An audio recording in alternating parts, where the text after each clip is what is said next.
अंबाजोगाईच्या शेतकऱ्याची किमया अवघ्या 4 गुंठ्यातील पुदिना शेतीने मिळवले 5 लाखाचे उत्पन्न. शेती परवडत नाही अशी ओरड होत असतानाच अंबाजोगाई शहरालगतच्या एका अल्पभूधारक शेतकऱ्याने जिद्द आणि नियोजनाच्या जोरावर नवा आदर्श निर्माण केला आहे.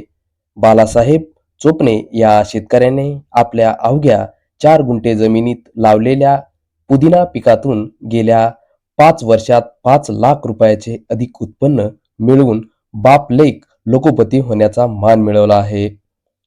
बालासाहेब चोपणे यांनी एकूण 20 गुंठे जमीन असून त्यात त्यांनी पेरू, आंबा आणि विविध फुलांची झाडे लावली आहेत. मात्र 2020 मध्ये त्यांनी कोविड काळात 4 गुंठ्यात पुदिन्याची लागवड केली. विशेष म्हणजे या पिकासाठी ते कोणत्याही रासायनिक खताचा किंवा औषधाचा वापर करत नाहीत. पूर्णतः सेंद्रिय पद्धतीने जोपासल्यामुळे या पुदिन्याला चव आणि सुगंध उत्तम मिळतो. पुदिना हे पीक नाजूक असले तरी त्याला पाण्याची नियमित गरज असते. चोपणे यांनी स्वतःचा बोरवेलच्या जोरावर हे पीक टिकवून धरले आहे. व्यापारी किंवा मध्यस्थांच्या मध्ये पुदिना न देता ते स्वतः आठवडी बाजारात जाऊन त्याची विक्री करतात. यातून त्यांना दरमहा साधारण 5,000 रुपयाचे निश्चित उत्पन्न मिळते. गेल्या 5 वर्षात या छोट्याशा तुकड्यातून त्यांनी 5 लाखाचा टप्पा ओलांडला आहे. पुदिन्यामध्ये रोगप्रतिकारक शक्ती असल्याने आणि त्याचा वापर चहा, बिर्याणी, पाणीपुरी, चटणी, ज्यूस आणि बर्गर अशा विविध खाद्यपदार्थात मोठ्या प्रमाणात होत असल्याने बाजारात पुदिना या पिकाला बारमाही मागणी असते. कमी जमिनीत आणि शून्य खर्चात शाश्वत उत्पन्न होणारे हे पीक इतर शेतकऱ्यांसाठीही मार्गदर्शक ठरत आहे.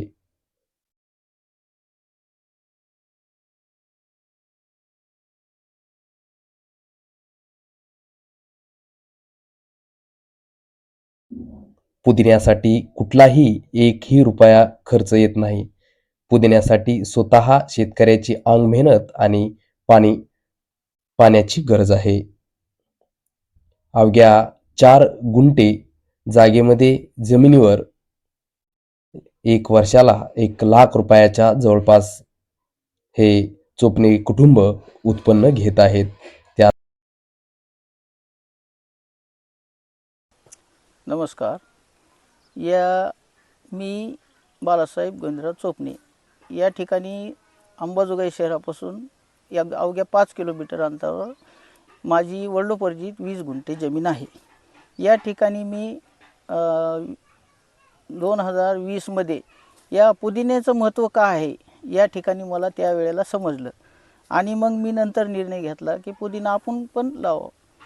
त्यानंतर मी 4 गुंठे पुदिनाची लागवड केली आणि सेंद्रिय पुदिना, त्यामध्ये कसलाही रासायनिक खात नाही, फवारणी नाही, विदाऊट फवारणी या हिशोबाने मी पुदिना केला. त्या ठिकाणी मला त्याचे मी बाजार केली.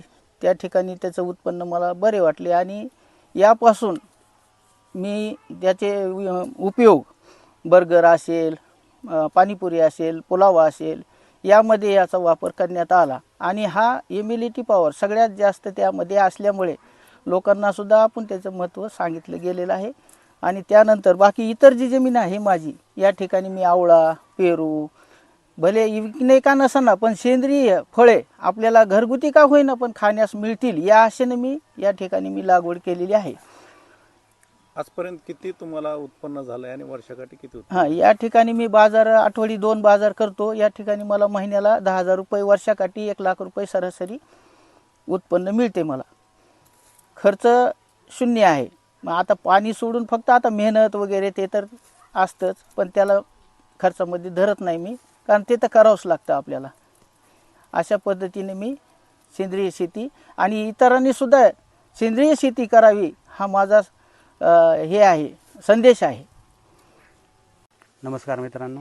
तर पुदिन्याचं महत्त्व आम्हाला जसं लक्षात आलं कोरोना काळापासून, त्यावेळेसपासून आमच्या वडिलांनी पुदिन्याची शेती करण्याचं ठरवलं आणि ती रासायनिक न करता सेंद्रिय कशी करता येईल जास्तीत जास्त त्याच्यावर भर दिला.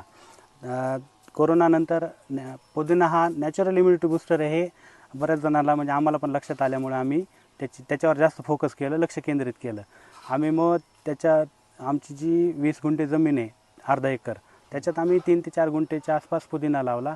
बाकीमध्ये फळं, चिक्कू, आंबा, सदाबहार आंबा, नारळ, बाकी फळंच बरंच आम्ही सेंद्रिय पद्धतीनं पिकवतो. त्याच्यात जी लागणारी मेहनत आहे वडील आणि मी सोबत करतो त्यामध्ये. तर पुदिना काढताना आम्ही बाजार करतो. बाजारातून बरंच आमचं घराचा चरितार्थ चालत आहे. तर पुदिना काढतो आणि सोबत मी त्यांना मदत करत असतो.